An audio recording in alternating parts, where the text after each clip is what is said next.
Je suis déjà bénévole, ça fait plusieurs années. Je suis bénévole justement à la ville de Poissy avec les aînés. Et je suis aussi bénévole aussi dans les Pyrénées. Toujours donner de mon temps, voyez, échanger, partager, faire connaissance, c'est ça un peu.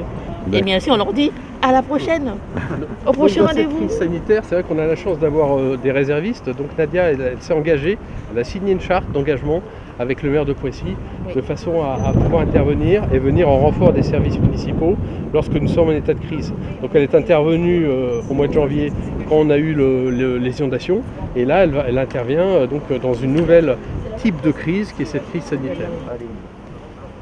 La réserve communale à Poissy existe depuis maintenant 2 ans et demi.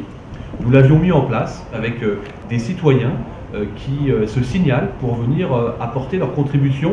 Et puis lorsqu'est arrivé le confinement, il se trouve que nous avons à Poissy 8000 aînés sur quelques 40 000 habitants. Et bien ces aînés, je souhaitais qu'ils soient appelés tous les jours, simplement pour prendre un contact, ce lien social, un contact vital. Ce lien social, il est essentiel à la vie en communauté, et notamment avec nos aînés tout particulièrement, et faire comprendre aux jeunes aussi, quelque part, que se mettre au service, ça peut être par des choses toutes simples. Il y a plein de jeunes dans les cités qui ont compris qui l'ont fait d'ailleurs, voilà, on a vu des reportages, qui ont préparé des courses pour aller apporter à des gens qui avaient soit peu de moyens, soit pas la possibilité de le faire, et de se dire qu'aujourd'hui, voilà, si ça peut créer un petit peu cette émulation et cette envie aux autres de se mettre au service de tout un chacun, je crois qu'on aura tout compris de cette crise difficile. Et puis cette réserve communale contribue également au succès de notre Covid Room. On a transformé notre centre de diffusion artistique, une salle des fêtes, en immense cabinet médical pour l'occasion. Et ça permet encore une fois de porter sa pierre à l'édifice pour désengorger les urgences et donc faciliter le travail de nos soignants qui n'en ont pas. Bon, vous avez eu des patients ce matin ?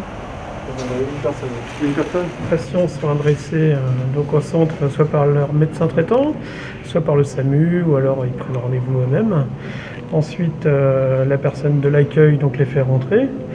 Et donc moi je les reçois pour un peu les documents administratifs, toujours à bonne distance. Et ensuite il y a la consultation avec le médecin dans le box. Il faut programmer ce qui va se passer par la suite, c'est-à-dire un prélèvement dans le nez pour vérifier s'il y a le virus ou pas, et puis organiser après en coopération avec la Sécu le dépistage éventuellement des membres de la famille si c'est positif pour limiter les risques de contamination. Ça a déchargé les cabinets médicaux classiques de ville déjà, et aussi déchargé surtout les urgences. Je pense qu'il y aura une deuxième vague. Est-ce qu'elle sera aussi importante que la première? J'espère pas. Voilà, après ça dépend du respect des mesures de précaution que vont appliquer les gens lors de ce déconfinement. Je ne sais pas encore à quoi m'attendre en fait. On parle de deuxième vague, je suis un peu inquiète, oui.